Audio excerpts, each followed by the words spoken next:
수련회 둘째 날입니다. 저는 사실 보통 오전 집회를 잘 안 잡으려고 해요. 왜냐하면 오전이 말씀을 듣기가 좀 힘든 시간이기 때문이죠.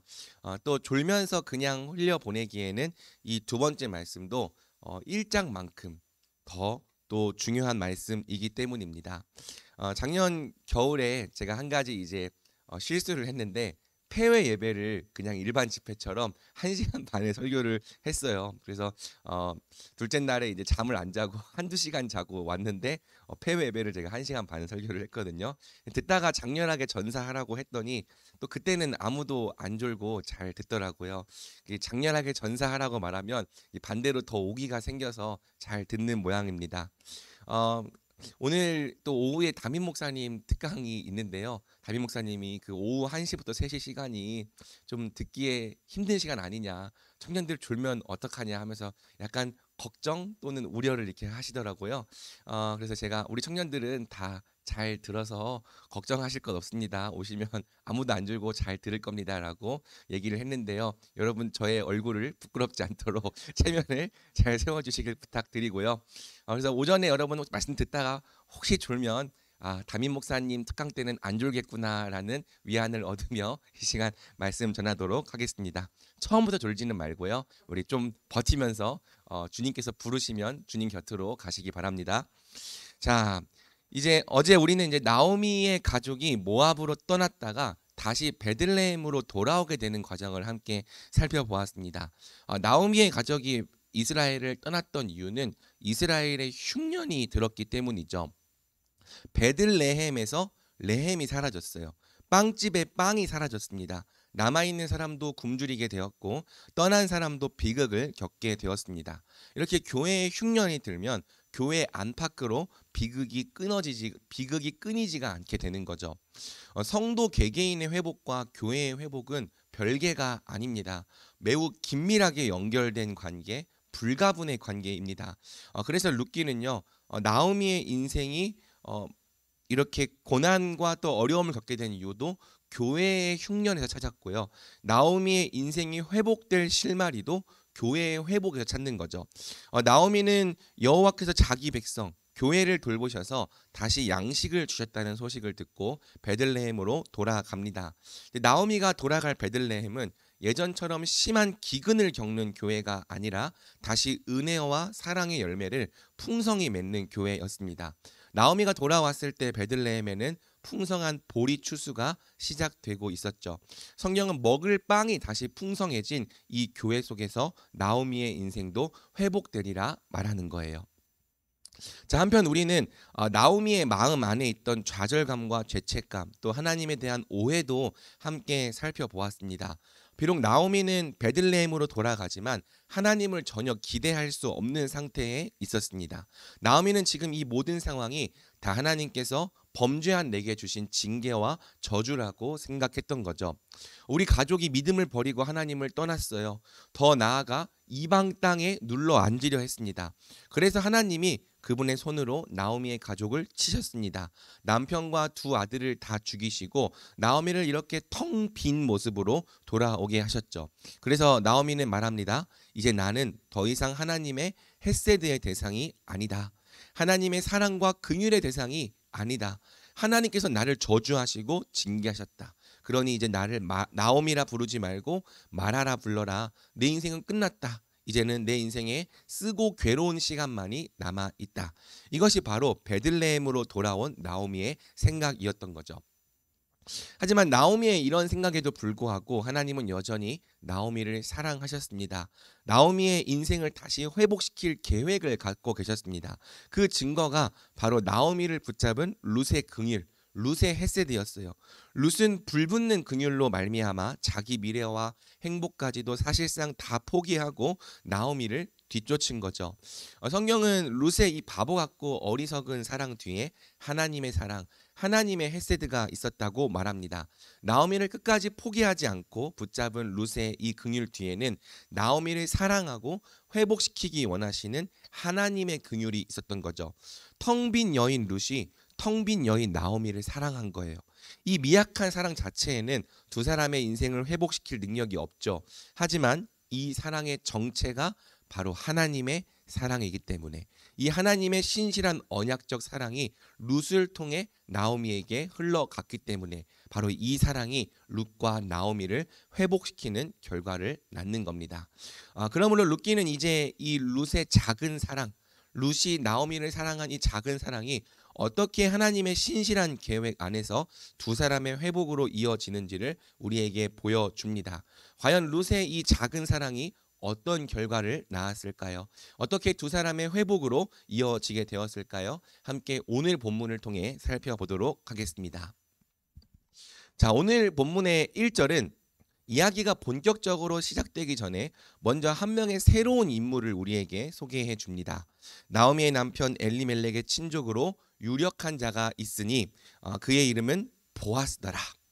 이 장에서 새롭게 추가된 등장인물은 보아스예요. 보아스라는 이름은 그에게 능력이 있다는 의미인데요. 그 이름의 의미처럼 그는 베들레헴의 유력한 자로 소개되죠. 중요한 것은 보아스가 엘리멜렉의 친족이었다는 사실입니다. 이는 보아스가 나오미 가족의 기업 물을 자, 나오미 가족의 기업을 되찾아줄 구속자의 자격을 갖고 있었다는 뜻이죠. 하지만 보아스는 엘리멜렉의 형제가 아니라 친족이에요. 어쩌면 직접적으로 구속자의 책임을 행할 필요는 없는 사람이기도 했습니다. 그래서 이와 관련된 에피소드가 이제 룻기 3장과 4장에서 자세히 다뤄지는 거죠. 아무튼 룻기는 나오미의 인생이 회복되어져 가는 과정을 보여주기 위해서 보아스라는 인물을 이제 이 이야기에 새롭게 추가합니다. 나중에 우리는 이 보아스가 결국 예수님의 모형이라는 사실을 알게 될 거예요. 그래서 우리는 이 보아스를 당시 구약 교회의 성도로 이해함과 동시에 이 보아스로부터 예수님의 모습을 또한 발견해내야 하는 거죠. 2절부터 이제 본격적인 2장의 에피소드가 시작됩니다. 우리 2절을 함께 읽어보겠습니다. 시작. 모압 여인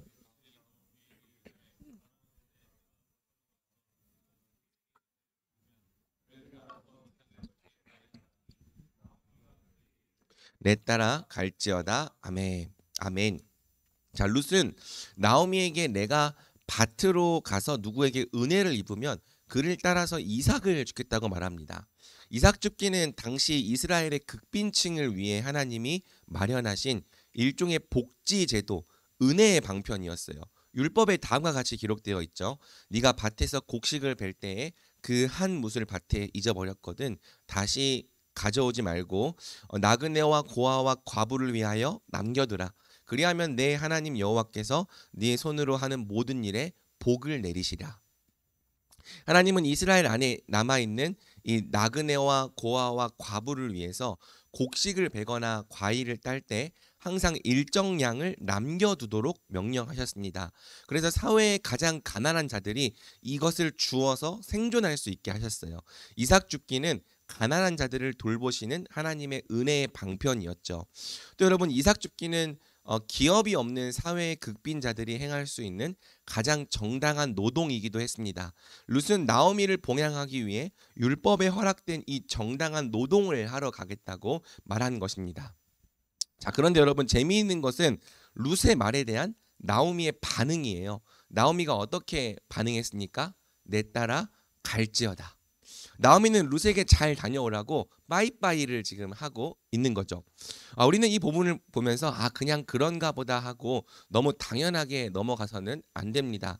오히려 우리는 이 장면을 보면서 이런 질문을 던져봐야 하는 거죠. 나오미는 왜 안 나가지? 물론 이삭 줍기가 너무 힘든 노동이기 때문에 나오미가 나가지 않았다고 생각할 수 있습니다. 대체로 우리의 이 이미지 속에는 나오미가 거동이 불편할 정도로 늙은 여인이라고 생각되기 때문이죠. 하지만 룻기 4장 16절을 보면은 막상 그렇지도 않습니다. 나중에 나오미에게 손주가 태어났을 때 나오미는 손주를 직접 품에 안고 기르는 양육자가 됩니다. 여러분, 애 키워봤습니까? 저는 키워봤어요. 지금도 키우고 있는데요. 애 키우는 게 생각보다 엄청 힘든 노동입니다. 누가 너 집에서 애 볼래 밤매로 갈래 물어보면은 밤매로 간다는 말이 있을 만큼 애 키우는 게 정말 보통 힘든 노동이 아니에요. 그래서 교회에서 오늘 출근하지 말라고, 오늘 하루 휴가라고 말하면은 아내에게 말을 안 하고 아, 그랬던 적이 한 번 정도는 있는데 아내가 이 말씀을 보진 않겠죠. 아무튼 일을 하러 가면 여러분 편합니다. 애 보는 게 더 힘든 일이에요. 제가 매일 일을 하고 있어서 아주 그만 자신 있게 증언할 수 있습니다. 그러니까 우리가 이런 질문을 좀 던져볼 수 있는 거죠. 애 키우는 건 할 수 있는 사람이 밖에 나가서 이삭 줍는 일을 할 수 없었던 걸까? 이삭 줍는 건요, 또 생각보다 그렇게까지 힘든 노동은 아니에요. 안 힘든 건 아닌데 말 그대로 사회의 극빈층을 위해서 마련된 제도입니다. 과부를 위해 마련된 제도예요. 누구나 조금만 노력하면 하루에 일용할 양식 정도는 마련할 수 있는 거죠. 그러니까 나오미는 사실 일을 하고 안 하고를 가릴 처지가 아닌 겁니다. 또 여러분, 지금 자기를 위해서 유다까지 따라와 준 이방 며느리가 혼자 나가서 이삭을 죽겠다고 말하는 거죠. 여러분, 이방인이에요. 가뜩이나 유대인들 이방인을 별로 안 좋아하는데 이방인이 혼자 나가서 이삭을 줍는 것이 어떤 일이 일어날 줄 어떻게 알 수 있겠습니까? 또 자기 목만 주러 가는 것이 아니라 시어머니 먹일 목까지 이제 룻이 주우러 나가는 거죠. 적어도 나오미에게 양심이라는 게 있다면 함께 나가서 조금이라도 거들어줘야 맞지 않겠습니까? 그마저도 안 될 것 같으면 마실 물이라도 좀 떠다 주던지 아니면 옆에서 함께 있어 주든지 이 정도의 노력이라도 나오미는 해야 하는 거죠. 그런데 여러분, 나오미는 아무것도 하려 하지 않습니다. 나가려 하지 않아요. 움직이려 하지 않습니다. 왜? 육체적인 문제보다 마음의 문제가 훨씬 더 큰 거예요. 나오미는 완전히 망한 모습으로 고국에 돌아와서 이삭이나 줍는 그런 비참한 모습을 남들에게 보이고 싶지 않았던 거죠. 그러면 나오미가 베들레헴에 돌아왔을 때 성읍 여인들이 뭐라고 수군거렸습니까? 이가 정말 나오미냐? 이가 정말 나오미가 맞냐고 막 수군거렸어요. 이렇게 멋지게 나갔는데, 풍족하게 나갔는데 다 이렇게 비어버린 거지꼴로 돌아왔거든요. 남편도 다 잃어버리고 두 아들도 다 잃어버린 채로 텅 비어버린 채로 돌아왔습니다. 그런데 여러분, 이렇게 수군거렸던 이 사람들이 또 나오미가 밭에서 이삭을 줍는 모습을 보면은 뭐라고 말할까요? 아마 사람들은 더더욱 수군거리면서 아이고 어쩌다가 저렇게 되었을까, 동정의 말을 던질 것입니다. 동정의 말을 던지면 그나마 다행이고요. 어떤 사람들은 비난의 말을 또는 수군수군거리면서 비판의 말을 할지도 모르죠. 하나님을 버리고 떠나더니 결국 저런 신세가 되었구나, 비아냥거리는 말을 듣게 될지도 모르는 거예요. 그러니까 나오미는요, 그런 말들이 듣기가 싫은 겁니다. 차라리 굶어 죽을지언정 밖으로 나가서 그런 수모를 당하면서 생명을 더 지키고 싶은 마음이 없는 거죠. 나오미의 마음은 수치심과 절망으로 가득해져 있었습니다. 마치 폐인처럼 무기력해져 있었습니다. 그래서 나오미는 아무것도 하려 하지 않는 거예요. 그저 집에만 틀어박혀 있으려 하는 거죠. 여러분, 사실 나오미는 그렇게 하면 안 되는 사람이에요. 나오미는 룻을 챙기고 돌봐줘야 될 책임이 있는 사람입니다. 왜냐하면 룻은요, 정말 나오미 한 사람을 보고 여기 유다까지 왔기 때문이에요. 그런데 여러분, 문제가 뭡니까? 절망과 낙심에 빠지니까 나를 사랑하기 위해 여기 유다까지 따라와준 룻이 눈에 보이지 않습니다. 지금 나오미에게는요, 룻보다 자기 문제가 훨씬 더 중요했습니다. 그래서 나오미는 정말 자기를 유일하게 사랑하는 룻을 전혀 돌보려 하지 않는 거예요. 심지어 룻이 나가서 먹을 것을 주워 오겠다고 말하는데도 자기는 아무것도 하려 하지 않고, 심지어 물 떠다라 주는 거 하나라도 거들려 하지 않고 잘 갔다 와라, 그래 해봐라, 이런 말 하고 있는 거죠. 여러분, 사랑하는 여러분, 우리는 이 나오미의 무기력한 모습 속에서 이 낙심과 절망을 만났을 때의 우리의 모습을 보게 됩니다. 우리도 낙심하고 절망할 때가 있죠. 그리고 나오미처럼 반응할 때가 있어요. 아무것도 하고 싶지 않은 무기력함에 빠질 때가 있습니다. 사람이니까 우리가 그럴 수 있죠. 저도 그럴 때가 있는 거고요. 그런데 어쩌면 이 나오미의 이런 모습은 그래서 어쩌면 나오미의 이런 모습은 당연하다고 말할 수 있습니다. 너무 큰 낙심과 시리에 빠져 소망을 잃어버린 사람에게 무언가 더 힘을 내라고 말하는 것이 사실은 쉽지가 않은 거죠.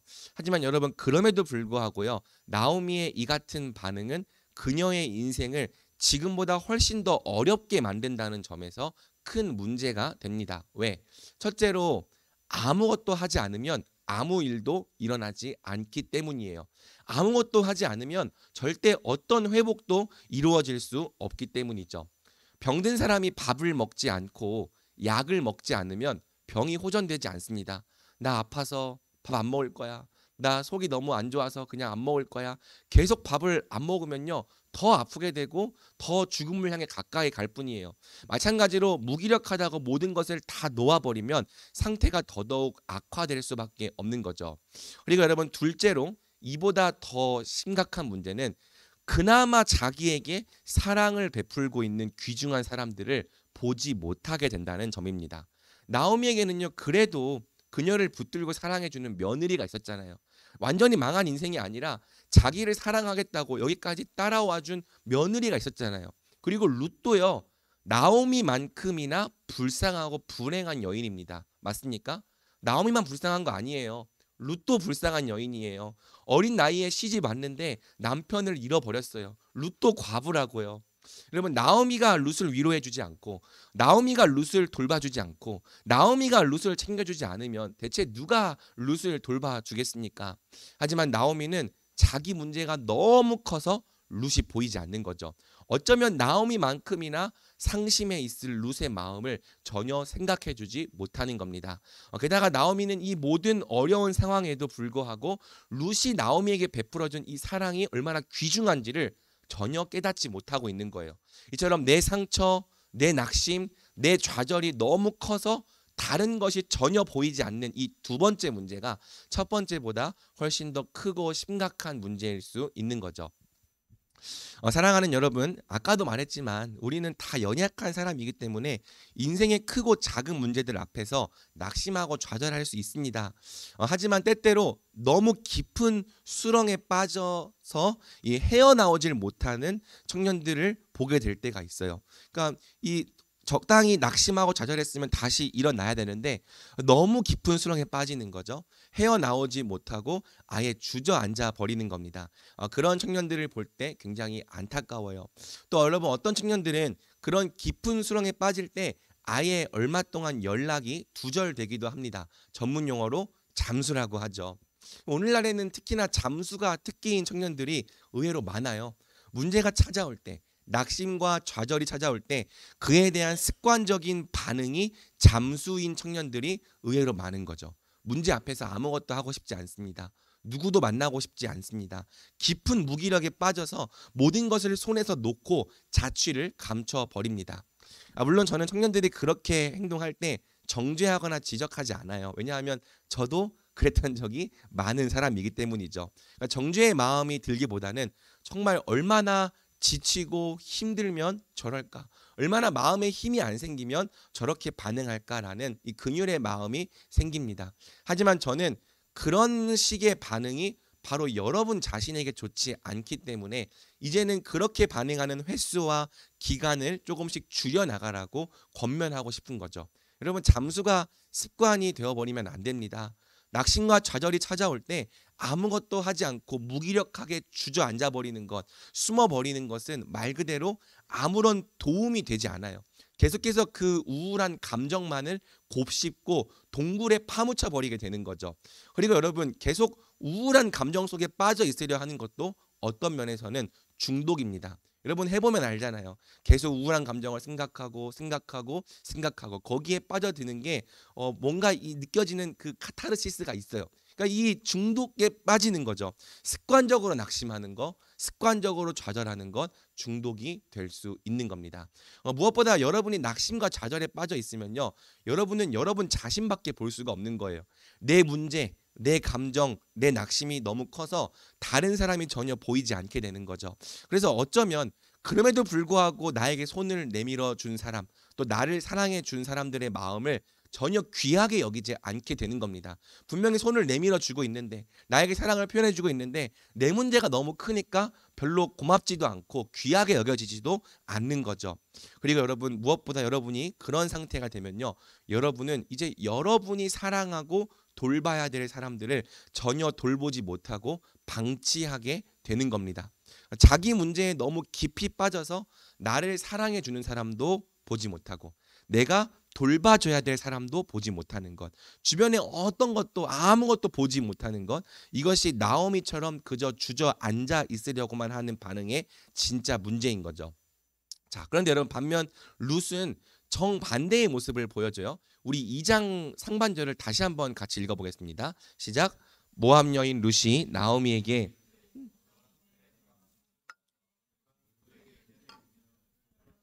이삭을 주겠나이다 하니 아멘. 자, 룻은 그럼에도 불구하고 뭘 하겠다고 말하는 거예요? 나가서 이삭을 줍겠다고 말하는 거예요. 이 이삭 줍기는 다시 말하지만 당시 사회의 극빈층에게 허락된 거의 유일한 노동 행위였습니다.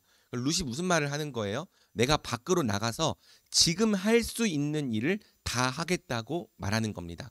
아무런 소망이 없어 보이는 절망스러운 상황 속에서도 룻은 내가 할 수 있는 일을 하겠다고 말하는 거죠. 물론 여러분 우리가 이 본문을 보면서 먹고 살 방법이 이것밖에 없으니까 어쩔 수 없이 이삭을 주우러 나갔다고 생각할 수도 있어요. 하지만 본문을 자세히 보면 룻이 단지 그런 마음으로만 나간 것이 아님을 알 수 있죠. 룻이 뭐라고 말합니까? 내가 누구에게 은혜를 입으면. 룻은 지금 자신이 할 수 있는 최선을 다할 때 은혜가 있을 것을 기대했습니다. 비록 지금 내가 할 수 있는 일은 이삭 줍기밖에 없지만 이 이삭 줍기 가운데에서도 나를 도우시고 은혜 베푸실 하나님을 바라본 것입니다. 그래서 어떻게 보면 룻의 이 결단은요, 믿음의 결단이라고 할 수 있는 거죠. 그러면 룻도요, 나오미처럼 똑같이 좌절하고 낙심해 있을 수 있어요. 낙심하고 좌절하는 건 정말 쉬운 선택이고 쉬운 방법입니다. 그러니까 룻도 그런 선택을 얼마든지 할 수 있는 거죠. 온갖 시리에 빠져서 도무지 자기밖에 생각하지 못할 수 있었습니다.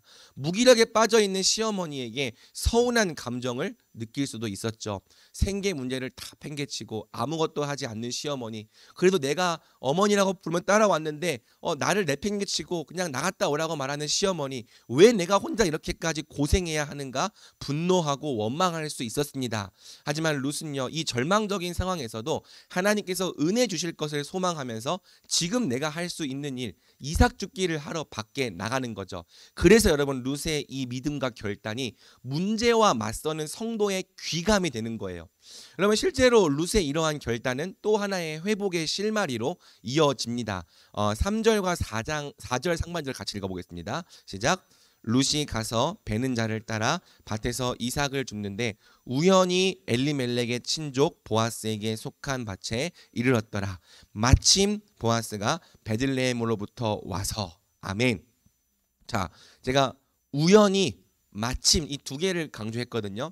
이삭을 줍기 위해 밖으로 나갔던 룻은 우연히 엘리멜렉의 친족 보아스에게 속한 밭에 이릅니다.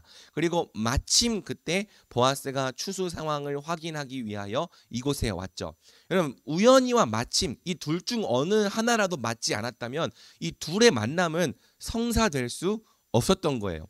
만약 룻이 우연히 보아스의 밭에 이르지 않았다면, 또 만약 보아스가 마침 자기 밭에 오지 않았다면, 그리고 그 전에 룻이 밖에 나가서 이삭을 줍기로 애초에 결단하지 않았다면 이 두 사람은 결코 만날 수가 없었던 거죠.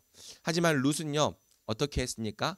은혜를 구하며 밖으로 나갔습니다. 그리고 우연과 마침을 통해 보아스를 만나게 된 거죠. 그러니까 우리는 이삭을 줍기 위해 밖으로 나간 룻의 발걸음 뒤에 우연과 마침을 통해 일하시는 하나님의 섭리가 있음을 알게 되는 거예요.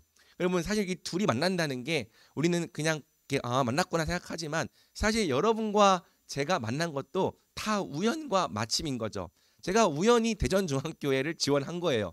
마침 여러분들이 이때 대전중앙교회를 다니고 있었던 거죠. 마침 여러분들이 온 거죠. 그런데 여러분 이 우연과 마침이라고 하는 우리 눈으로 보기에는 우연과 마침으로 보이는 그 모습 속에 뭐가 있는 겁니까? 하나님의 섭리가 있는 거고요. 하나님은 이 섭리를 통해서 우리 한 사람 한 사람을 회복시켜 나가는 겁니다. 이 둘의 만남 속에 어쩌면 사실 평생 만나지 못하고 살았을지도 모르는 이 둘의 만남 속에 룻과 나오미는 상상조차 하지 못했던 또 다른 회복의 실마리가 나타나게 된 거죠. 자, 그러므로 사랑하는 여러분, 오늘 우리가 인생의 참된 회복을 위해서 반드시 순종해야 할 일이 무엇입니까? 바로 이삭 줍기를 하는 겁니다. 그대로 주저앉아 있지 말고 그냥 무너진 채로 있지 말고 그럼에도 불구하고 다시 일어나 지금 내가 할 수 있는 일을 하는 것. 그게 믿음이에요. 여러 번 강조하지만 의인은 넘어지지 않는 자가 아니라 7번 넘어져도 8번 일어나는 사람입니다. 넘어졌어도 주저앉아 있지 않고 다시 일어서는 것이 바로 하나님께서 오늘 우리에게 요구하시는 순종이고 믿음이에요. 그게 믿음입니까? 예, 믿음입니다. 답이 보이지 않는 상황 속에서도, 내가 볼 때는 해결책이 없어 보이는 상황에서도 지금 내가 할 수 있는 일들을 할 때 하나님께서 도와주시고 또 섭리로 인도해 주시며 은혜를 주실 거라는 믿음인 거죠. 여러분, 물론 이삭 줍기 자체는요 우리 인생을 바꿔주지 않아요. 이삭 줍기 자체가 우리 인생에 뭘 바꿀 수 있겠습니까? 하지만 우리는 그저 낙심하고 주저앉아 있는 것보다 하나님을 믿고 지금 내가 할 수 있는 일들을 할 때 하나님이 은혜 베푸실 줄을 믿는 거예요. 사랑의 하나님이, 나에게 햇새들을 베푸시는 하나님이 정말 내가 하나님을 붙잡고 나아갈 때 나를 버려두지 않으시고 선하게 인도해 주실 줄을 믿는 거죠. 이 선하신 하나님, 신실하신 하나님을 정말 믿는 사람만이 가장 절망스러운 상황에서도 완전히 주저앉아 있지 않고 다시 일어나 지금 내가 할 수 있는 이삭 줍기를 찾아서 하는 겁니다. 하나님을 믿는 믿음이 이삭을 줍는 결단과 행동을 낳는 거죠. 여러분, 하나님을 믿지 않는 사람은요 그분의 섭리도 믿지 않습니다. 우리 인생을 회복시키고 선하게 인도하시는 그분의 손길을 전혀 믿지 않습니다. 그래서 이삭 줍기를 우습게 여기고 가볍게 여깁니다. 이삭 줍기 백날 해봐야 뭘 안 될 걸 너무 잘 아는 거예요. 그래서 지금 내게 주어진 삶에서 이삭 줍기를 하기보다는 뭔가를 한 번에 바꿔줄 커다란 한 방을 찾아다니는 거죠. 이제는 좀 그 위험성 때문에 열기가 사그라들었지만 한때 우리나라 청년들, 심지어 고등학생들까지 다 같이 힘써 뛰어들었던 이 한 것이 있습니다. 뭡니까? 바로 비트코인이죠. 여러분, 정말 이 영끌이라는 말이 또 나오는 것처럼 이 비트코인의 이 성공 사례가 마치 신화처럼 돌아다니는 거예요. 뭐 내가 100만 원을 투자했는데 막 그걸로 몇 천만 원을 벌었더라. 야, 그 한 방으로 뭔가를 벌어내고 인생을 바꾸는 역전. 그래서 이 어차피 알바하고 취업하고 일해봤자 그거 뭐 한 달에 220만 원, 230만 원 벌어가면서 내 인생이 바뀔 수 없는 거 아니까 비트코인에 꼬라 박아서 존버는 승리한다 막 이러면서 이제 이걸 한 방으로 승리하려고 하는 이 청년들 굉장히 많았고요. 제가 이제 이전 교회 사역하고 있을 때도요 군대에서 모아온 500만 원을 다 비트코인으로 꼬라 박았던 이 친구들이 있었습니다. 그러니까 너무 마음이 안타까운 거예요. 그런데 뭐 설마 여러분 하고 있는 거 아니죠? 지금 막 표정이 별로 안 좋은데 여러분 하지 마세요. 비트코인 안 됩니다. 그러니까 죄라고 하기보다는 그것을 하는 동기가 좀 문제가 있기 때문에, 그러니까 뭔가 이렇게 이삭 줍기를 하기보다는 뭔가 한 방에 바꿔줄 수 있는 한 방을 찾아다니더라는 거죠. 하지만 여러분, 그리스도인들은요 커다란 한 방이 아니라 이삭을 줍는 거예요. 바보라서 이삭을 줍는 거 아닙니다. 멍청해서 그런 큰 한 방을 생각할 줄 몰라서 이삭을 줍는 게 아닙니다. 여러분, 이삭 줍기가 뭘 바꿀 수 없다는 거 우리 그리스도인들도 알아요. 하지만 우리는 이삭 줍기 자체가 아니라 우리 인생을 인도하시는 하나님을 믿는 거죠.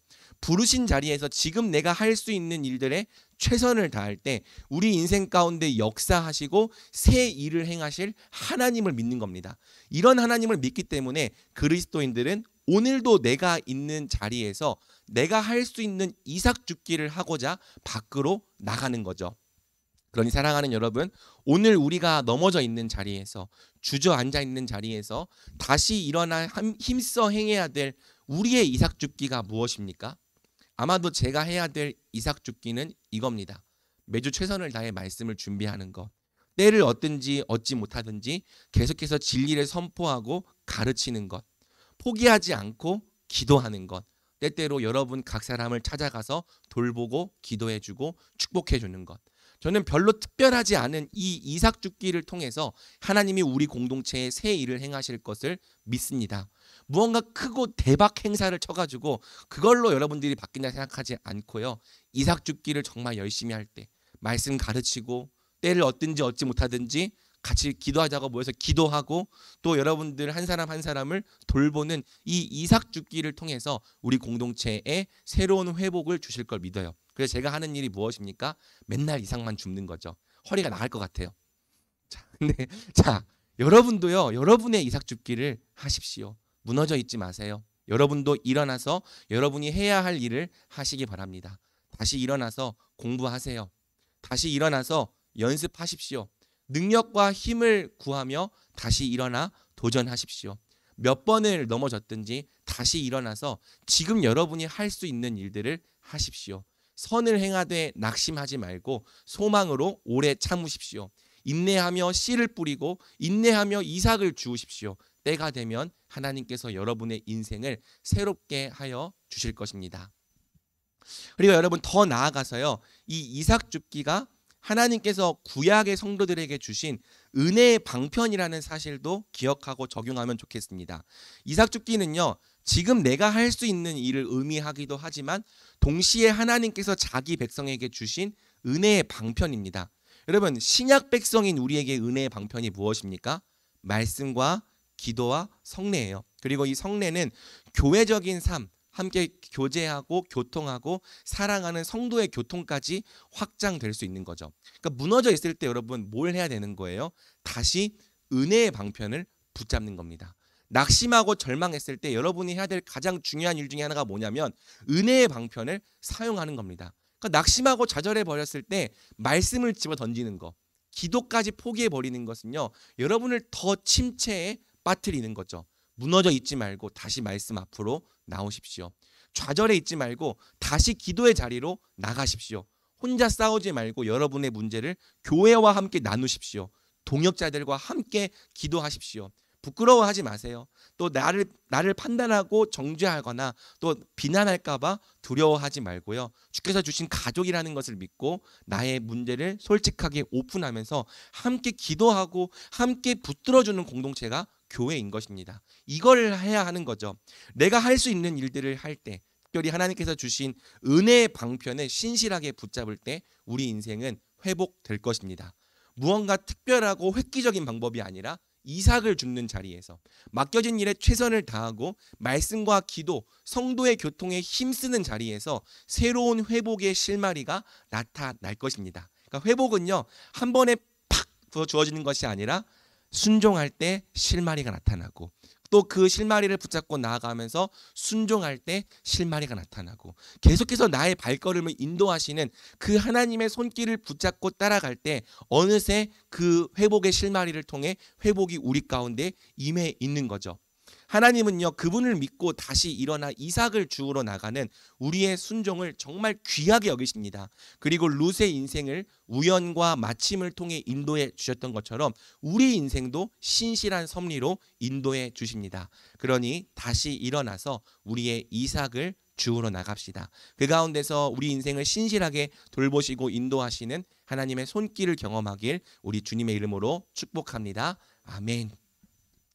자, 룻은 하나님의 섭리로 우연히 보아스의 밭에 이르렀습니다. 마침 보아스도 같은 때에 자기 밭에 이르렀죠. 자, 오늘 본문의 4절은 보아스가 어떤 사람이었는지를 다음과 같은 장면으로 설명합니다. 우리 같이 읽어볼까요? 시작. 마침 보아스가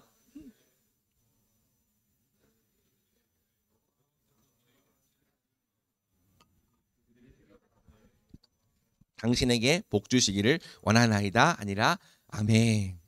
점점 뒤로 나가서 우리 서는 시대들이 많아지는데 또 이렇게 현규가 서 있는 모습을 보니까 굉장히 제가 마음에 위로를 받습니다. 우리 새내기들도 말씀을 듣기 위해서 이렇게 열심히 싸우고 있습니다. 자, 보아스가 자기 밭에 오자마자 여호와께서 너희와 함께 하시기를 원하노라 베는 자들을 축복합니다.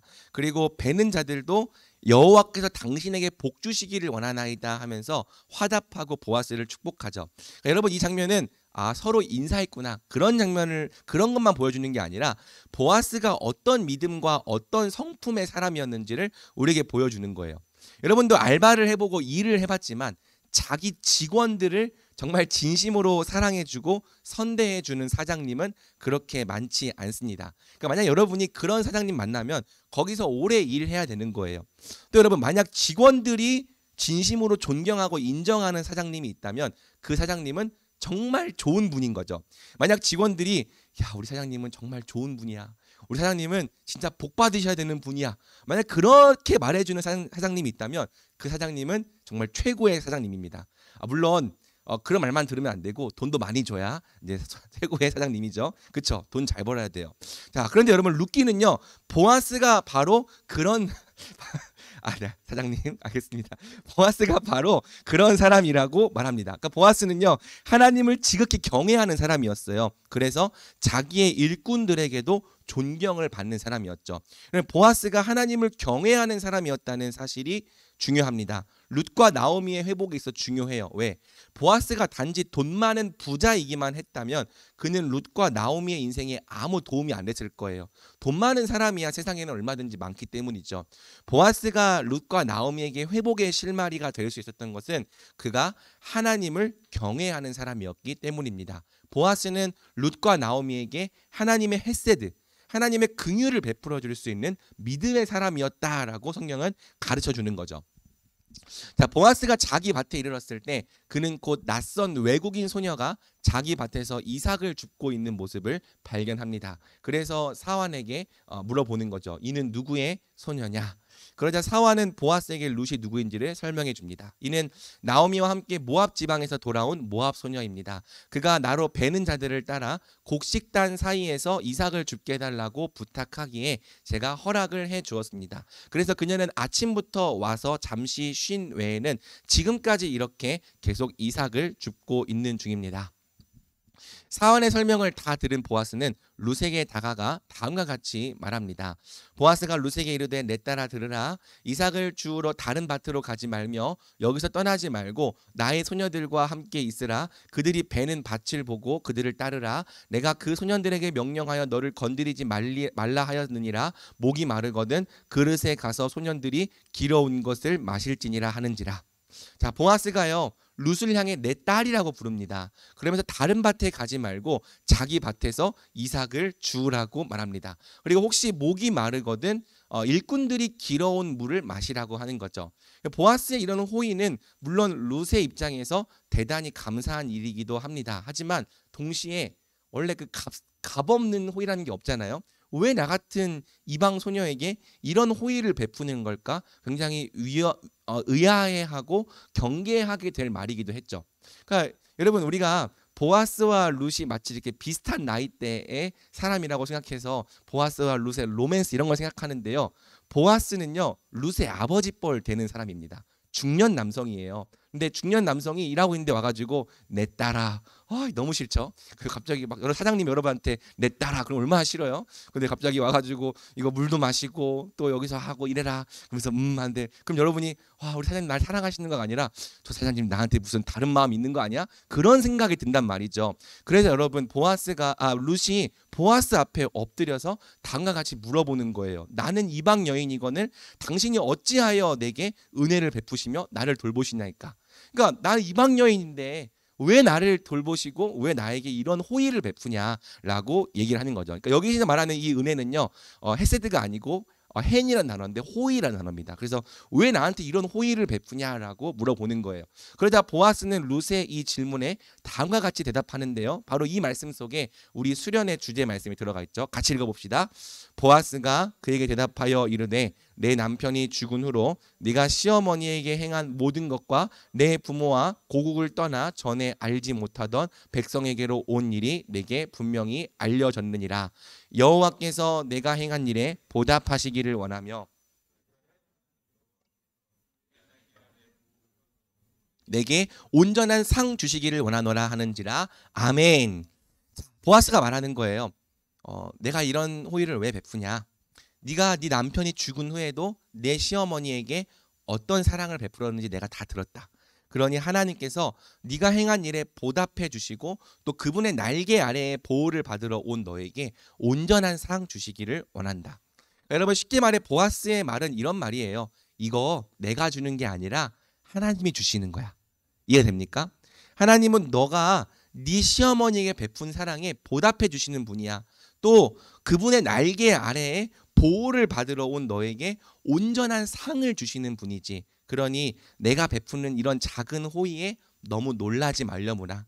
이것은 하나님께서 너에게 주시는 은혜의 극히 일부에 불과하단다. 하나님은 내가 베푸는 이런 작은 호의보다 훨씬 더 크고 온전한 상을 너에게 주실 거야. 이처럼 보아스는 내가 베푼 호의가 하나님에게서 온 사랑과 하나님에게서 온 은혜라고 말을 하는 거죠. 자, 여러분, 이 말을 들은 룻은 힘을 얻고 살아납니다. 우리 13절을 같이 읽어보겠습니다. 시작. 룻이 이르되 내 주여, 내가 당신께 은혜 입기를 원하나이다. 나는 당신의 하녀 중에 하나와도 같지 못하오나 당신이 이 하녀를 위로하시고 마음을 기쁘게 하는 말씀을 하셨나이다 하니라. 아멘. 내 주여, 내가 당신께 은혜 입기를 원하나이다. 아까 2절에서 룻은요, 내가 누구에게 은혜를 입으면 그 밭에서 이삭을 주겠다고 말했잖아요. 그런데 여러분, 정말 룻이 이곳 보아스의 밭에서 뜻하지 않은 은혜를 입은 거죠. 무엇이 여러분 룻에게 은혜였을까요? 자기 밭에서 마음껏 이삭을 주우라는 것도 은혜죠. 목마르거든 소년들이 길어온 물을 마시라는 것도 은혜입니다. 그런데 여러분, 룻에게 있어서 가장 크고 감사한 은혜는 바로 이 보아스의 이 말이에요. 왜? 보아스는 지금 다름 아닌 하나님께서 룻을 불쌍히 여겨주시고 긍휼히 여겨주신다는 사실을 알려주었기 때문이죠. 룻은 이방인이잖아요. 그렇죠? 이방인이니까 어쩌면 하나님의 사랑을 받을 자격이 없는 사람이라고 생각할 수도 있잖아요. 그런데 보아스가 알려준 거죠. 하나님은 자기 날개 아래에 피하러 온 사람들, 혹시 그가 이방인이라 할지라도 온전한 상을 주시고 보답해 주시는 분이야. 하나님은 너도 사랑하셔. 하나님은 너에게도 긍휼 베풀기를 원하셔. 하나님은 지금 너에게 은혜 베풀기를 원하셔. 하나님이 너도 사랑하신다라는 사실을 지금 보아스가 알려준 겁니다. 룻아, 하나님께서 너의 수고를 다 아셔. 너를 긍휼히 여기셔. 하나님은 비록 네가 이방인일지라도 하나님의 날개 아래로 피하러 온 너의 그 결정을 귀하게 보셔. 그래서 너에게 온전한 상 주시기를 원하셔. 이 작은 것 외에 하나님은 앞으로 더 큰 상을 주실 거야. 여러분, 바로 이 말이 룻의 입장에서는 무엇보다 기쁘고 힘이 되는 말이었습니다. 그래서 룻이 말하는 거죠. 당신이 이 하녀를 위로하시고 마음을 기쁘게 하는 말씀을 하셨나이다. 이해가 됩니까? 그러니까 밭에서 이삭 주라고 한 그게 더 큰 위로가 아니라 이 하나님께서 지금 나를 어떻게 사랑하고 긍휼히 여겨주시는 것을 알려준 이 말, 당신이 이 하녀를 위로하시고 마음을 기쁘게 하는 말씀을 하셨나이다. 룻은 이것이 자기에게 가장 큰 은혜가 되었다고 고백을 하는 거죠. 사랑하는 여러분, 지금 이 상황에서 룻의 마음이 어땠을지 공감할 수 있겠습니까? 그러면 성경을 잘 읽으려면요, 자꾸 이 등장인물들과 공감을 해야 돼요. 그렇죠? 공감해 봐야 돼요. 룻도요, 사실 나오미만큼이나 불쌍한 여인이라고 아까 제가 말했습니다. 룻은 어린 나이에 시집을 와서 일찍 남편을 여의었어요. 시어머니를 향한 긍휼 때문에 이곳 유다까지 왔지만 기다리고 있는 것은 상상을 뛰어넘는 가난뿐이었죠. 게다가 자기가 붙들고 따라온 시어머니는 지금 시리에 빠져 있습니다. 시어머니조차 제대로 룻을 돌봐주지 않으니까요, 이 낯선 타지에서 아무도 룻을 생각해주고 돌봐주는 사람이 없어요. 어쩌면 룻도 나오미만큼이나 좌절스럽고 절망스러웠을 것입니다. 어쩌면 룻도 나오미만큼이나 포기하고 싶고 주저앉고 싶었을 것입니다. 게다가 여러분, 너무나도 젊은 이 소녀가 남의 밭에서 이삭을 줍는 것이 얼마나 부끄럽고 수치스러웠겠습니까? 정말 어리잖아요. 아직 젊잖아요. 그런데 남의 밭에서 가장 극빈자들이 하고 있는 그 노동을 하고 있는 거죠. 자존심이 얼마나 상했겠습니까? 룻은요, 시어머니만 아니면 겪지 않아도 될 이 많은 일들을 그저 나오미를 향한 사랑과 긍휼 하나 때문에 다 감당하고 있는 거예요. 비록 룻은 나오미에게 긍휼을 베풀었지만 사실은 룻도 누군가에게 긍휼히 여김을 받아야 하는 여인이었던 거죠. 그런데 바로 보아스가 나타나서, 사실은 얼굴도 본 적이 없고 이름도 알지 못했던 이 보아스가 나타나서 룻을 긍휼히 여겨주는 겁니다. 네가 시어머니에게 베푼 사랑과 긍휼을 내가 다 안다.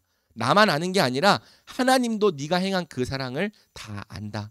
그래서 하나님은 네가 행한 그 사랑에 보답해 주시고 또 그분의 날개 아래에 보호를 받으러 온 내게 온전한 상을 주실 거란다. 그러니 나의 이 긍휼, 나의 이 호의를 가볍게 받아들여 주렴. 룻은 보아스를 통해서 하나님이 자신을 사랑하시고 긍휼히 여기고 계심을 알게 된 겁니다. 나오미를 긍휼히 여긴 룻은 자신도 보아스에게 또 하나님에게 긍휼히 여김을 받게 된 거죠. 하나님은 룻이 나오미에게 헤세드를 행했던 것처럼 보아스도 룻에게 헤세드를 베풀게 하셔서 룻의 인생도 똑같이 긍휼히 여김을 받게 하신 거예요. 이처럼 나오미를 향한 룻의 사랑이 이제는 룻을 향한 보아스의 사랑을 낳았습니다. 그리고 바로 이 보아스의 사랑이 수고하고 지쳐있던 룻의 마음을 살려내는 거죠. 자, 그러므로 사랑하는 여러분, 우리는 여기서 하나님 나라의 놀라운 비밀을 발견하게 됩니다. 그 놀라운 비밀이 무엇입니까? 바로 하나님은 누군가를 긍휼히 여기는 자를 똑같이 긍휼히 여겨주신다는 것입니다. 우리가 누군가를 사랑할 때 우리도 또한 누군가에게 사랑을 받게 하셔서 우리를 살려내시고 회복되게 하신다는 비밀이죠. 여러분, 이 놀라운 비밀을 나중에 이제 예수님께서 예수님의 입으로 말씀하십니다. 마태복음 5장 7절을 우리 같이 읽어보겠습니다. 시작. 긍휼히 여기는 자는 복이 있나니 그들이 긍휼히 여김을 받을 것이며. 이게 하나님 나라의 복이에요. 긍휼히 여기는 자는 복이 있다. 왜? 그들도 긍휼히 여김 받을 것이기 때문이다. 예수님께서 가르쳐 주신 비밀이죠. 누군가를 긍휼히 여기는 자는 똑같이 긍휼히 여김 받는 것이 하나님 나라의 비밀이고요. 사랑은 사랑을 낳는다는 것이 하나님 나라의 진리입니다. 여러분, 왜 하나님은 긍휼히 여기는 자를 또한 긍휼히 여겨주시는 걸까요? 바로 하나님이 긍휼 그 자체이신 분이기 때문이에요. 하나님은 자기 백성을 향해 긍휼, 헤세드를 베풀기 원하시는 분입니다. 그래서 누군가를 긍휼히 여기기 원하실 때 룻처럼 누군가를 들어 사용해요. 룻과 같은 사람을 통해서 자기의 자녀가 긍휼히 여김을 받게 하십니다. 그런데 하나님은 긍휼의 통로가 된 이 사람도요, 룻처럼 똑같이 연약한 사람인 걸 잘 아는 거죠. 또 이 긍휼의 통로가 된 사람도요, 긍휼히 여김 받아야 될 자인 것을 다 아시는 겁니다. 긍휼히 여기는 자가 사실은 긍휼히 여김 받아야 될 자임을 하나님께서는 아시는 거죠. 그래서 하나님은 자기도 똑같이 연약하면서 어떻게든 다른 연약한 사람을 사랑해 보겠다고, 도와주겠다고, 긍휼히 여기겠다고 안간힘을 쓰는 모습을 보면 하나님의 마음도 긍휼로 불붙게 되는 거예요. 그래서 하나님 어떻게 하십니까? 하나님은 또 누군가를 들어 사용하시는 거죠. 또 누군가를 들어 사용하셔서 사랑하려고 애쓰고 있고 긍휼을 베풀려고 애쓰고 있는 그 약한 자녀, 그 연약한 자녀를 똑같이 긍휼히 여김 받게 하시는 겁니다. 그래서 여러분, 하나님 나라에서는요, 긍휼히 여기는 자가 긍휼히 여김 받고 또 긍휼을 행한 자가 반대로 긍휼의 대상이 되는 이 사랑의 순환이 계속 벌어지는 거예요. 하나님 나라에서는 사랑이 사랑을 낳는 일들이 무한히 반복되는 거죠. 사랑하는 여러분, 실제로 교회는요, 그런 공동체입니다. 다른 지체를 사랑하겠다고 뛰어드는 그 사람이 사실은 똑같이 사랑받아야 될 사람입니다. 맞습니까? 다른 지체를 긍휼히 여기겠다고 자기 삶을 내어놓는 사람도요, 사실은 똑같이 긍휼히 여김 받아야 될 사람입니다. 연약한 자가 연약한 자를 섬기는 거예요. 텅 빈 자가 텅 빈 자를 채워주는 곳이 교회입니다. 아픈 자가 아픈 자를 치료하려 하고요, 힘없는 자가 힘없는 자를 세워주고 가난한 자가 가난한 자를 돌봐주는 것이 교회입니다. 넉넉하고 풍성하기 때문에 섬기는 것이 아니라 룻처럼 아무것도 없음에도 불구하고 힘써 연약한 자를 보살피는 공동체가 바로 교회입니다. 그래서 여러분, 회복된 교회에는 하나님의 사랑이 계속 순환되고 온전케 되어서 또 누군가가 살아나는 회복의 역사가 일어나는 거죠. 솔직히 고백하면 저는요, 나오미 같은 사람이었어요. 시리에 빠져서 그 누구도 보지 못하는 사람이었습니다. 그러니까 제가요, 굉장히 습관 잠수러였어요. 다이버였죠, 다이버. 그냥 늘 낙심과 절망에 빠지면 내 인생은 안 돼, 난 할 수 없어. 나는 왜 공감되십니까? 여러분들 그렇습니까? 나 뭐 할 수 없어. 이렇게 늘 이렇게 동굴로 파묻히는 이 히키코모리 같은 인간, 그게 저였어요. 무기력한 사람이었습니다. 그래서 저를 사랑해 주었던 사람들을 별로 귀하게 여길 줄 몰랐고요. 누군가가 저에게 연락해주고 또 교회 나오라고 말해주고 또 왔을 때 인사해주고 또 밥 사주려고 하고 또 내 삶에 대해서 물어보면은 그냥 그런가 보다 했고요. 그냥 제발 관심 갖지 말아달라 이렇게 반응했던 이 못난 놈이었어요. 근데 여러분 시간이 흘러보니까요. 저를 사랑해 준 사람들이 다 쉽지 않은 상황에서 저를 사랑해 준 것을 깨닫게 되었습니다. 그러니까 받는 것은 쉽지만 주는 것은 훨씬 더 어렵다는 것을 알게 된 거죠. 제가 대학생 때 선교단체를 했었는데요. 이상하게도 그 선교단체 안에는 가정 형편이 어려운 사람들이 정말 많았어요. 그러니까 아둘람굴 같은 곳이었어요. 저처럼 부모님이 이혼한 정도는 아무것도 아니었습니다. 가정이 큰 빚에 시달리고 있는 선배, 병든 홀어머니를 봉양하면서 알바를 하면서 학교를 다니고 있는 선배, 집이 판자촌이나 달동네에 있는 선배, 그냥 어디 신문에 나와야 될 사람들, 어디 신문에 나올 법한 사연들로 가득한 선배들이 그 선교단체 안에는 유난히 많았습니다. 근데 그렇다고 해서 그 선배들은요, 절대 다른 지체들을 섬기고 사랑하며 돌보는데 인색하지 않았어요. 내 인생이 이렇게 어려우니까 나는 받기만 하고 절대 주지 않겠다라는 태도로 후배들을 대하지 않았습니다. 도리어 그 선배들은요, 자기도 어려우면서 다른 지체들을 섬겼어요.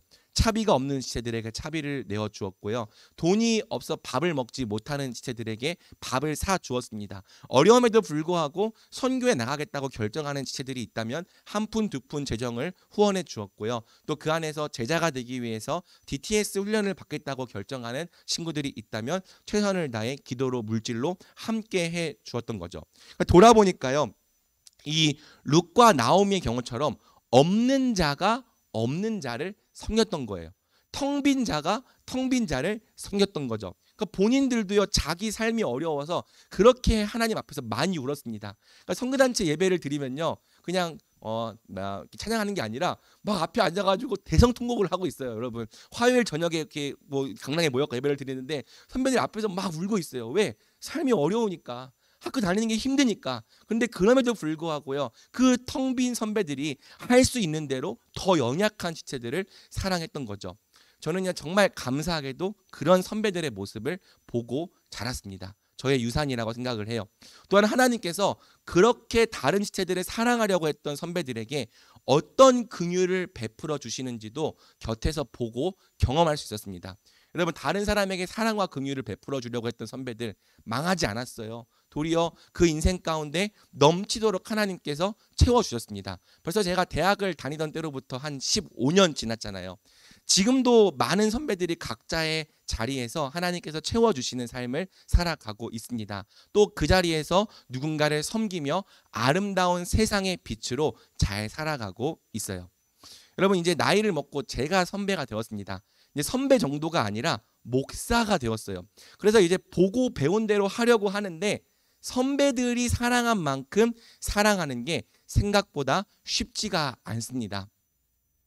선배들이 줄 때는 그게 쉬워 보였거든요. 근데 그걸 내가 해보려고 하니까 쉬운 게 아닌 거예요.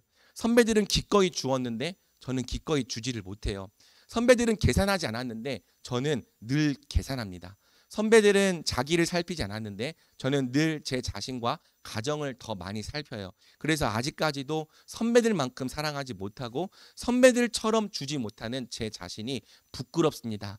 하지만 저도 선배들의 사랑을 조금이라도 본받고 실천해 보면서 깨닫게 된 것이 있어요. 바로 하나님은 정말 긍휼히 여기는 자를 긍휼히 여겨 주신다는 하나님 나라의 비밀이죠. 다른 사람을 긍휼히 여기고 다른 형제를 사랑하는 자를 하나님께서 결코 망하게 내버려 두지 않으시고 더더욱 긍휼히 여겨 주신다는 하나님 나라의 진리입니다. 여러분, 제가 사랑한다고 애쓰고 있는데요, 제 인생을 되돌아보니까 제가 다른 지체들을 사랑한 것보다 다른 지체들에게서 사랑받은 것이 항상 더 많습니다. 제가 남에게 긍휼을 베푼 것보다 남에게 긍휼히 여김 받은 것이 항상 더 많아요. 지금 목사가 되었는데도 더 많아요. 청년부 안에서도 이 청년부 목사를 긍휼히 여겨주겠다고 말하는 청년들이 있어요. 본인들 힘들면서 뭐 어디 목사를 챙겨줍니까? 여러분이 잘하지. 근데 저를 챙겨주겠대요. 여러분 아마 이 힘을 내서 긍휼을 베풀면 더 많은 긍휼로 하나님께서 긍휼히 여겨주시는 것을 많이 경험한 거죠. 그런 간증들이 인생에 수도 없이 많습니다. 그러니까 아마 저는 이 등식을 평생 바꾸지 못할 것 같아요. 아무리 더 많이 주고 아무리 더 많이 내어줄지라도 주는 것이 받는 것보다 많아지는 때가 오지 않을 것 같습니다. 왜냐하면 그게 하나님 나라니까요. 긍휼히 여김 받는 자가 더 많이 긍휼히 여김 받는 것이 하나님 나라의 비밀이기 때문입니다. 그러므로 사랑하는 여러분, 우리가 이 비밀을 안다면 어떻게 해야 될까요? 참된 회복을 경험하기 위해서 무엇에 순종해야 될까요? 여러분도 사랑이 사랑을 낳고 사랑이 또 사랑을 낳는 이 사랑의 순환 속으로 과감하게 뛰어드십시오. 사랑이 사랑을 낳는 이 순환 속에 뛰어드는 것이 바로 회복의 실마리입니다. 누군가를 섬기고 누군가를 긍휼히 여기는 자리로 기꺼이 들어가십시오. 물론 여러분도 힘든 거 다 알아요. 여러분도 정말 어려운 거 다 압니다. 어느 면에서는 제가 대학 생활 하던 때보다 여러분의 시대가 더 어려워요. 하지만 내가 힘들고 내가 어렵기 때문에 나는 아무도 사랑하지 않겠다. 나는 아무도 사랑할 수 없다는 태도는 결코 우리 하나님 백성들에게 어울리지 않는 태도입니다. 또한 아무도 사랑하지 않고 아무도 긍휼히 여기지 않겠다는 메마른 삶의 방식 속에서는 그 어떤 회복도 일어날 수 없는 거죠. 교회는 주고 사랑하는 것으로 회복이 일어나는 공동체인데 교회에 왔는데도 다 그냥 움츠리고 있는 거예요. 사랑하지 않겠다, 섬기지 않겠다, 주지 않겠다. 그런 메마른 공동체 안에서 하나님의 사랑은 역사하지 않습니다. 나도 부족하고 나도 연약하지만 할 수 있는 대로 더 연약한 지체들을 사랑하는 것이 우리 하나님 백성의 능력이고 매력입니다. 하나님은 긍휼을 행한 룻을 똑같이 긍휼히 여겨주신 것처럼 다른 지체들을 긍휼히 여기는 여러분을 똑같이 긍휼히 여겨주실 것입니다. 그래서 여러분이 행한 긍휼보다 여러분이 받는 긍휼이 항상 더 많게 하실 것입니다. 그러니 우리 최선을 다해 우리의 자리에서 서로 사랑합시다. 최선을 다해 서로에게 긍휼을 베풀어 봅시다. 사랑은 반드시 사랑을 낳을 것입니다. 긍휼은 반드시 긍휼을 낳을 것입니다. 우리 인생의 참된 회복은 아무도 사랑하지 않는 메마른 삶이 아니라 사랑이 사랑을 낳고 긍휼이 긍휼을 낳는 이 사랑의 순환 속에서 나올 줄 우리는 믿습니다. 자, 이제 14절에서 16절은요. 보아스가 어떻게 룻에게 긍휼을 베풀었는지 말하는데요. 이제 여러분 다 왔습니다. 마지막 세 번째 포인트예요. 우리 좀 몸 좀 풀어주고요. 우리 졸고 있는 친구들, 자, 맑은 공기도 좀 마셔보고요. 네, 화이팅! 우리 인생 화이팅! 자, 우리 14절 같이 읽어보겠습니다. 시작! 식사할 때에 보아스가 룻에게 이르되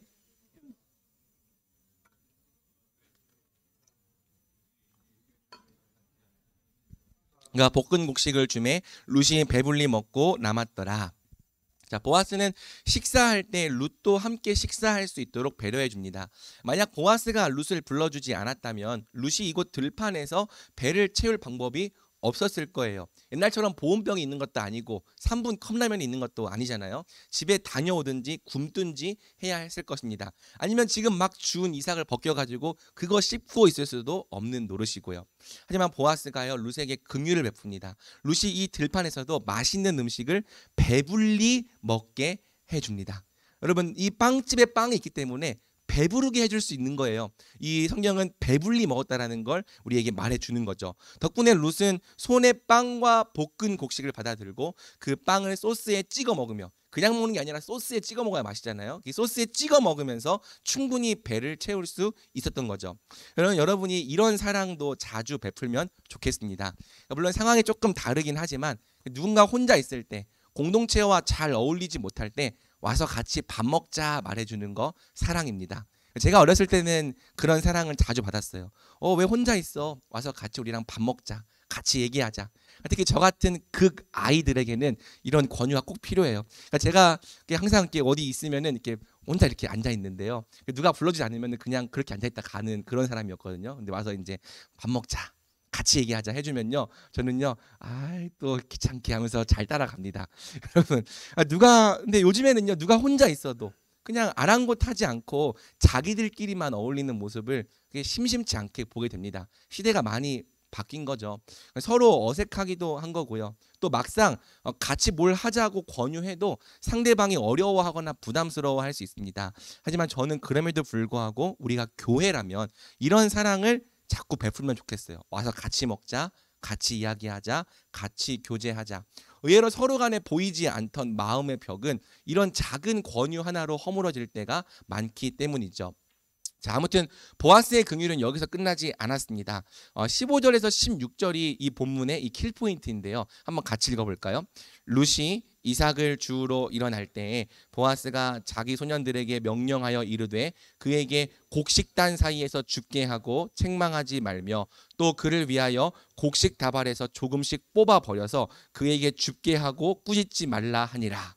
자, 보아스는 룻이 이삭을 주우러 일어날 때 자기 소년들을 잠깐 따로 불러서 한 가지 미션을 줍니다. 이것은 룻이 곡식을 주울 때 곡식 다발에서 몰래 조금씩 뽑아서 버리라는 거죠. 그래서 룻이 소년들을 따라가면서 그 곡식을 줍게 하라는 거예요. 그래서 이 미션을 받은 소년들이 룻보다 앞서 나가면서 이삭을 몰래 땅에 뽑아서 버리기 시작합니다. 그러니까 이것은 룻이 더 많은 양의 이삭을 주울 수 있도록 도우려는 처사였죠. 사랑하는 여러분, 저는 이런 부분도 우리가 배우고 적용하면 좋겠습니다. 보아스의 이 세심하고 성숙한 사랑의 방식. 여러분, 보아스가 왜 굳이 이런 방식으로 룻에게 이삭을 줍게 했을지 생각해 본 적 있어요? 여러분, 더 쉬운 방법이 있거든요. 여기 곡식 다발 이만큼 있으니까 이거 들고 가서 쉬어라. 여기서 힘들게 일하지 말고 이 곡식 다발 이만큼 내가 추수해 놨으니까 이거 갖고 가서 집에 가서 쉬어라. 이렇게 말하면 더 빠르고 편한 거 아니에요? 그런데 여러분, 보아스는 그렇게 하지 않았어요. 왜? 보아스가 그렇게 하면은 룻이 곡식을 많이 얻게 될지라도 룻의 자존심과 존엄이 상처를 입기 때문입니다. 그러니까 그런 방식은 룻을 거지 취급하는 것이나 다름없기 때문이죠. 이삭 줍기는요, 그냥 거지들이 구걸하는 그런 게 아니에요. 사회 극빈층에게 허락된 노동입니다. 그러니까 룻이 비록 남의 밭에서 이삭을 줍긴 하지만 룻은 정당하게 노동을 하러 온 거지 거지처럼 구걸하러 온 게 아니거든요. 그런데 여러분, 너는 없는 사람이니까 이거나 받고 가라라는 태도는 룻을 노동하는 자가 아니라 구걸하는 자로 만드는 거예요. 곡식을 많이 준다는 결과는 똑같지만 완전히 가진 자의 입장에서 없는 자를 깔보고 하대하는 태도나 마찬가지라는 거죠. 그러니까 물론 룻은 정말 없는 사람이니까 주면 감사히 받았을 것입니다. 하지만 룻의 자존심과 존엄은 크게 상처를 받았겠죠. 그리고 매번 보아스가 룻을 거지로 취급한다면 계속 보아스의 밭에 이삭을 주우러 오기가 쉽지 않았을 거예요. 그래서 보아스는 룻의 자존심을 상하지 않게 하면서 그녀를 도울 수 있는 아주 세심하고 자상한 배려를 고안합니다. 바로 룻이 정당한 노동의 대가로 이삭을 많이 주워가게 한 거죠. 룻의 자존심과 존엄을 모두 지켜주는 동시에 경제적인 어려움을 극복할 수 있도록 실질적이고 세심한 도움을 준 겁니다. 이처럼 보아스는 사랑만 열심히 하는 사람이 아니라 사랑을 베푸는 방식, 또 사랑을 베푸는 실력에 있어서도 매우 뛰어나고 성숙한 사람이었던 거죠. 그렇습니다, 여러분. 사랑을 실천하는 것 자체도 중요하지만 사랑을 어떤 방식으로 실천하느냐 역시 정말 중요합니다. 그러니까 교회에는요, 사랑의 고수들이 많아야 돼요. 그냥 자기만 사랑이라고 주장하는 그런 사랑 말고 사랑의 방식 자체까지도 다 사랑이 되게 하는 이 사랑의 고수들, 사랑의 성숙한 사람들이 많아져야 되는 거죠. 여러분, 이상하게도요, 본인은 사랑이라고 주장하는데 받는 사람의 기분을 나쁘게 만드는 사람들이 있습니다. 본인은 사랑이라고 생색을 내는데 받는 사람 입장에서는 자존심과 존엄이 상하는 경우가 있습니다. 왜요? 받는 사람의 입장을 생각하지 않고 철저히 자기 중심적으로 사랑하려 하기 때문이죠. 그러니까 엄밀히 말하면 그것은 진정한 의미의 사랑이 아니라 자기 만족인 거예요. 자기 만족을 하면서 내가 사랑을 하고 있다고 착각하는 거죠. 여러분, 우리는 보아스에게 배워야 합니다. 지체들에게 사랑을 베풀 때 그 방법과 수단까지도 사랑이 되게 노력해야 합니다. 받는 사람의 자존심과 존엄에 상처를 주지 않으면서 동시에 실질적인 필요를 함께 채워줄 줄 아는 사랑, 우리가 추구해야 할 사랑은 바로 이런 사랑인 거죠. 아무쪼록 이런 영문을 잘 몰랐던 룻은요, 그저 베는 자들을 따라다니며 하루 종일 열심히 이삭을 주었습니다. 물론 좀 이상하기도 했어요. 여기 일꾼들은요, 보리를 벨 때 이삭을 좀 많이 흘리는 것 같은 거죠. 베고 들고 가는데 막 계속 흘려요. 막 여기 일꾼들 일 잘 못하네. 우리 이렇게 칠칠 맞은 보아스가 일꾼 복은 좀 없네 하면서 따라가니까 계속 흘리는데, 아니 왜 이렇게 많이 흘리냐고 다 주는 겁니다. 그렇죠? 다 주었어요. 그래서 아무렴 어때라는 생각으로 열심히 이삭을 주었습니다. 그리고 해질 무렵이 됐을 때 룻이 나오미가 있는 곳으로 돌아갔죠. 룻은 자기가 하루 동안 주운 보리를 나오미에게 보여줌과 동시에 자신이 점심때 먹고 남은 음식을 시어머니에게 드렸습니다. 그런데 룻이 보여준 이 보리의 양을 본 나오미의 눈이 휘둥그레졌어요. 왜? 룻이 주워온 이 보리의 양은 절대 이삭 줍기를 통해서는 하루 만에 주워올 수 없는 양이기 때문입니다. 그러니까 물론 지금 룻이 건네준 이 음식들도 대체 어디서 받아온 건지 궁금해요. 하지만 지금 그보다 훨씬 더 중요한 것은 도대체 이 많은 보리를 어디서 어떻게 주워왔냐는 거예요. 그래서 나오미가 묻습니다. 오늘 네가 어디서 주웠느냐? 어디서 일을 하였느냐? 너를 돌본 자에게 복이 있기를 원하노라. 나오미는요, 룻에게 오늘 어디서 주었느냐가 물으면서 너를 돌본 자에게 복이 있기를 원한다고 말하는 거죠. 그러니까 지금 룻이 내가 돌봄 받았습니다 그런 말 안 했잖아요. 그런데 주워온 양을 보니까 이거는 누가 룻을 돌봐주지 않았고서는 절대 주워올 수 없는 양인 거죠. 그리고 도대체 룻이 보리를 얼마나 많이 주워왔길래 이런 반응을 하는 걸까요? 17절은요, 룻이 주워온 보리의 양이 한 에바가 되었다고 합니다. 에바는요, 이상하게 안 할게요. 자, 알겠습니다. 자, 에바는요, 당시 이제 히브리인들이 사용했던 곡식의 계량 단위인데요. 오늘날로 치면 약 22리터 정도에 해당하는 양입니다. 여러분, 아직도 이게 얼마나 많은 양인지 감이 잘 안 오죠. 그래서 제가 22리터가 얼마나 많은 양인지 한번 와닿게 설명을 해보겠습니다. 자, 22리터는요, 2리터짜리 생수병에 보리를 가득 담아서 그것을 11개 준비하면 그게 22리터입니다. 아직도 감이 잘 안 오죠. 그래서 제가 여러분 곡종별 중량 환산표라는 걸 참고를 해서 보리 22리터가 대체 몇 킬로그램인지 환산해 봤어요. 여러분, 제가 이과라서 이런 거 그냥 못 넘어가요. 제가 커피를 내릴 때도요, 이 스케일이라고 해서 저울에 올려놓고 커피를 내리는 인간이에요. 그래서 이제 이 보리 22리터 몇 킬로인가 계산을 해보니까요, 무려 17kg 정도 된다는 결과값을 얻게 되었습니다. 여러분, 룻이 하루 동안 나가서 주워온 보리의 양이요 17kg이에요. 여러분, 쌀 살 때 얼마씩 삽니까? 보통 10kg씩 사잖아요. 쌀 10kg 들어봤어요? 무거워요. 근데 룻은 10kg이 아니라 17kg을 와 이렇게 들고 이렇게 온 거예요, 여러분. 그 무거운 걸 거의 쌀 10kg짜리 두 포대를 하루 만에 주워 온 거죠. 그러니까 여러분, 나오미가 왜 이렇게 놀랐는지 알겠습니까? 이 정도면 룻은 이삭 줍기가 아니라 추수를 해온 겁니다. 하루 만에 주운 보리의 양이 17kg이면 정말 어마어마한 양인 거예요. 물론 쌀과 보리는 다르지만 저희 집은요, 쌀 10kg을 한 달 안에 다 못 먹거든요. 그러니까 보리 17kg이면은 나오미와 룻이 상당히 오랫동안 먹을 양이죠. 그래서 나오미가 놀라면서 물어보는 거예요. 오늘 네가 어디서 주었느냐? 어디서 일을 하였느냐? 너를 돌본 자에게 복이 있기를 원하노라.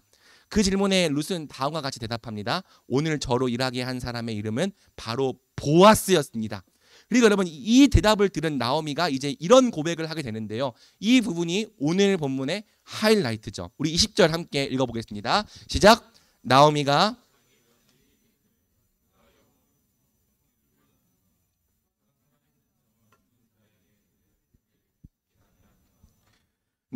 또 그에게 이르되 그 사람은 우리와 가까우니 우리 기업을 모를 자 중에 하나이니라. 아니라. 아멘. 자, 나오미가 룻의 말을 듣고 그가 여호와께로부터 복받기를 원한다고 말합니다. 그리고 이어서 그가 살아있는 자와 죽은 자에게 은혜 베풀기를 그치지 아니하도다라고 이야기를 하죠. 개역개정 성경은 첫 문장과 두 번째 문장이 연결되면서 주어가 그라고 되었기 때문에 둘 다 보아스처럼 보여요. 그런데 원어에서는 두 번째 문장의 그가 첫 문장에 여호와를 받는 관계 대명사로 되어 있습니다. 영어 성경을 보면은 이 구조가 좀 더 명확하게 보이는데요. ESV는 이 부분을 다음과 같이 번역합니다. May he be blessed by the Lord, whose kindness has not forsaken the living or the dead. 잘하죠 영어. 야. 자, 여러분 영어 성경에도 사실 콤마가 찍혀 있어가지고요. whose가 앞에 he를 받을 가능성도 있긴 한데요. 원어에는 콤마가 없어요. 이 문장의 whose는요 앞에 the Lord를 받는 이 관계 대명사로 이해할 수 있습니다. 그러니까 첫 문장의 그는 보아스, 두 번째 문장의 그는 하나님입니다. 그러니까 여기서 나오미가 고백한 내용은 룻기 전체에서 가장 중요한 고백 중 하나예요. 그가 살아있는 자와 죽은 자에게 은혜 베풀기를 그치지 아니하도다. 여기서 은혜로 번역된 단어가 헤세드이기 때문이죠. 나오미의 고백을 다시 정리하면 다음과 같습니다. 아, 하나님은 살아있는 자와 죽은 자에게 단 한 번도 헤세드를 그치신 적이 없었구나. 하나님은 처음부터 나와 우리 가족을 계속해서 사랑하고 계셨구나. 비록 징계하셨을지라도, 비록 우리에게 벌을 내셨을지라도 하나님은 처음부터 끝까지 우리 가족을 사랑하고 계셨구나. 이 대목에서 나오미는 드디어 자기를 향한 하나님의 신실한 사랑을 깨닫게 된 겁니다. 분명히 1장에서 나오미는요, 나는 더 이상 하나님의 헤세드의 대상이 아니야, 나는 끝났어, 나는 나오미가 아니야, 말하라 막 이러면서 고백했어요. 그래서 하나님 날 더 이상 사랑하지 않는다고 생각했고요, 나는 이제 하나님의 저주의 대상이 되었다고 생각했죠. 하지만 룻의 사랑과 보아스의 사랑이 하나로 만나서 나오미에게 전해질 때 나오미의 생각이 드디어 바뀝니다. 위대한 생각의 전환이 일어나요. 나오미는 룻이 주워온 이 말도 안 되는 보리의 양을 보면서 갑자기 정신이 번쩍 들었어요. 눈시울이 붉어지면서 눈물을 흘리기 시작했습니다. 그러면서 고백하는 거죠. 아, 하나님이 날 버리신 게 아니었구나. 나도 하나님께 사랑받고 있었구나. 나도 하나님의 사랑을 받는 자였구나. 뜨거운 긍휼로 자기를 따라와준 룻의 사랑, 또 뜨거운 긍휼로 룻과 나오미를 채워준 보아스의 사랑, 이 두 사람의 사랑을 통해 그렇게 믿어지지 않던 하나님의 사랑이 드디어 믿어진 겁니다. 그러면서 여러분, 나오미가 한 걸음 더 나아갑니다. 그 사람은 우리와 가까우니 우리 기업 물을 자 중에 하나이니라. 보아스라는 이름을 들을 때 나오미가 살아난 이유는 단지 보아스가 룻에게 보리를 많이 줘서가 아니에요. 그보다 훨씬 더 중요한 것은 보아스의 존재 자체였습니다. 보아스는 룻과 나오미의 구속자가 될 수 있는 사람이었기 때문이죠. 그러니까 유다로 돌아올 때만 해도 나오미는 자신들에게 구속자가 있으리라는 생각을 하지 못했습니다. 하지만 룻의 입에서 보아스라는 이름이 나온 순간, 보아스? 우리의 친족인데? 자기들에게도 구속자가 있었다는 사실을 깨닫게 된 거예요. 그리고 이 구속자의 존재가 이제 3장을 보면은 나오미를 새로운 소망으로 일어서게 하는 거죠. 자, 이 다음 내용은 오늘 저녁 3장에서 이어집니다. To be continued. 사랑하는 여러분, 그렇습니다. 저는 이것이 오늘날에도 하나님께서 각 사람을 살려내시고 구원하시고 회복시키는 방법인 줄 믿습니다. 여러분, 하나님의 사랑을 모르는 사람이 어떻게 하나님의 사랑을 알 수 있어요? 하나님의 사랑을 믿지 못하고 확신하지 못하던 사람들이 어떻게 하나님의 사랑을 깨달을 수 있습니까? 바로 하나님은 우리가 서로에게 행하는 사랑을 통해서 사람들의 눈이 열리게 하는 거죠. 하나님은 바로 우리 성도가 행하는 사랑을 통해서 하나님의 사랑을 알지 못하던 자들에게, 아, 나도 하나님께 사랑받는 자였구나 라는 깨달음을 주시는 겁니다. 물론 우리가 성경을 보면 하나님이 날 사랑하는지 알죠. 하지만 여러분 저는 사랑 없는 지식, 사랑과 함께하지 않는 진리가 사람을 변화시키는 것을 거의 본 적이 없습니다. 복음이 사랑과 함께 전해지지 않고 단지 지식으로만 전파될 때 그 지식은 거의 능력을 발휘하지 못해요. 왜? 사랑이 아니고서는 우리의 굳은 마음이 풀어지지 않기 때문이에요. 사랑이 아니고서는 우리의 닫힌 눈이 열리지 않기 때문이에요. 사랑이 아니고서는 우리의 막힌 귀가 뚫리지 않기 때문이죠. 그래서 하나님은요, 다름 아닌 우리 성도들의 사랑을 통해 우리의 마음을 녹이십니다. 사랑을 통해서 우리의 눈이 열리게 하십니다. 그리고 결국에는 사랑을 통해서 복음의 진리를 받아들이게 하십니다. 여러분, 우리 공동체에도 아직 하나님의 사랑을 잘 모르는 지체들이 많아요. 하나님의 사랑에 관심 없는 지체들도 생각보다 많습니다. 그럴 수 있죠. 하나님의 사랑을 잘 모르기 때문입니다. 그 사랑이 지금 당장 내게 보이지 않고 느껴지지 않고 와닿지 않기 때문입니다. 하지만 여러분, 하나님의 사랑을 우리가 보여줄 수 있어요. 우리가 서로 사랑할 때, 또 사랑이 사랑을 낳을 때 비로소 하나님의 사랑은 볼 수 있는 사랑이 됩니다. 보이지 않는 하나님의 사랑이 만질 수 있고 경험할 수 있는 구체적인 사랑이 됩니다. 하나님을 알지 못하는 지체들에게, 하나님의 사랑에 관심이 없는 지체들에게, 하나님의 사랑을 확신하지 못하는 지체들에게 하나님의 사랑을 알려줄 수 있는 방법은 딱 하나밖에 없어요. 바로 우리가 사랑하는 것입니다. 우리가 하나님의 사랑을 친히 보여주는 것입니다. 그것이 주께서 정하신 방법입니다. 그래서 여러분 요한일서 4장 12절 어제 오늘 계속 읽는데요. 우리 같이 읽을까요? 어느 때나 하나님을 본 사람이 없으되 만일 우리가 서로 사랑하면 하나님이 우리 안에 거하시고 그의 사랑이 우리 안에 온전히 이루어지느니라. 아멘. 아무도 하나님을 본 사람이 없어요. 마찬가지로 하나님의 사랑으로 눈에 보이지 않습니다. 하지만 우리가 사랑할 때 하나님의 사랑은 모든 사람이 볼 수 있는 사랑이 됩니다. 만질 수 있고 경험할 수 있는 구체적인 사랑이 됩니다. 그리고 하나님의 사랑이 볼 수 있고 만질 수 있는 구체적인 사랑으로 각 사람에게 전해질 때 나오미처럼 눈이 닫혀 있던 자들의 눈이 열리는 거예요. 그리고 고백하게 되는 거죠. 나도 하나님께 사랑받는 자였구나. 하나님은 나를 사랑하고 계셨구나. 하나님의 사랑은 나를 향해서도 여전히 흐르고 계셨구나. 더 나아가서 나오미가 보아스라는 구속자를 발견한 것처럼 우리도 그 사랑을 통해 예수님이라는 구속자를 마침내 발견하게 되는 거죠. 사랑받지 않았을 때는 몰랐거든요. 사랑받으니까 예수님이 나의 구속자라는 사실이 발견이 되는 겁니다.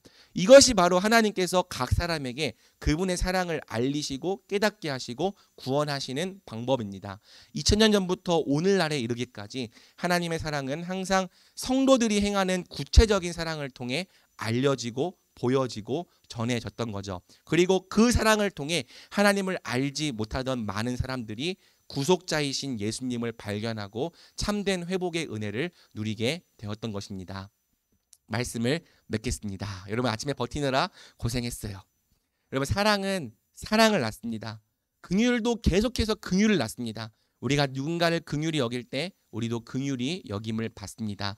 하나님 나라에서는 사랑이 사랑을 낳고 긍휼이 긍휼을 낳는 일들이 멈추지 않고 영원히 계속됩니다. 그 순환이 거듭될수록 사랑의 방법도 다채로워지고 성숙해집니다. 사랑의 강도 역시 점점 더 세집니다. 우리 안에 사랑이 성숙해지고 온전하게 될 때 이 사랑을 통해 누군가는 하나님의 사랑을 알게 될 것입니다.